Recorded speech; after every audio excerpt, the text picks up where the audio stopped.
Today, we're making a micro mini-zine. For this project, all you'll need is some paper, a stapler, something to draw with, as well as a pair of scissors.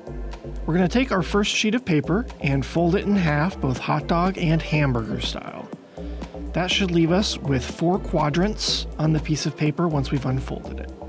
Next, we're going to take our scissors and cut along each of the folds we made previously. Then we're going to stack them together and cut along the fold on both. This way, if something gets off center, it's the same cut on both sheets. For this example, I'm also trimming the paper as I go.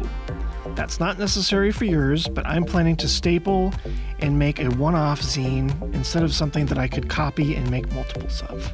Next, we're going to take those 4 sheets and fold them in half once again.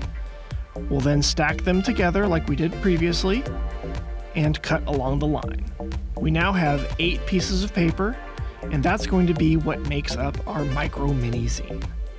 Then we're going to fold them each in half, and once we have them all folded, we'll stick them together so that it makes a little booklet. For this example, like I said, I'm immediately stapling them and just making something out of it. So this is a good chance to trim anything up, make it look as nice as you want, and then unfold and staple directly in the middle of the fold so that you have a nice, easy binding. I recommend, if you're not used to your stapler, to play around with a couple sheets of paper and see where the actual holes get hit when you push down. This way you can make sure that your zine is easy to read for others. Here I am flipping through the example and setting it to the side. For the actual project that I'm building here, I'm making a micro mini zine about my new obsession with Rubik's Cubes. I'm using my black pen to do all of the text and outlines, and colored pens to fill in the shades. We have about 30 pages that we're able to fill, and so beforehand I planned out what I wanted to draw for each of those.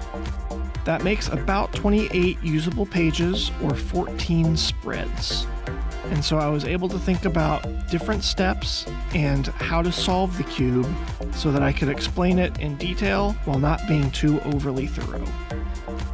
Then, once I'm all done, I'm going to flip through it, make sure that it looks how I like it, and then lay it all out flat. The next step would be to get invisible tape and tape it all together. Then take it to a scanner and scan it in so that we can then make multiple copies. This would be printed on a sheet of letter paper, front and back. Then we would cut it apart, fold, staple, and give it out to our friends.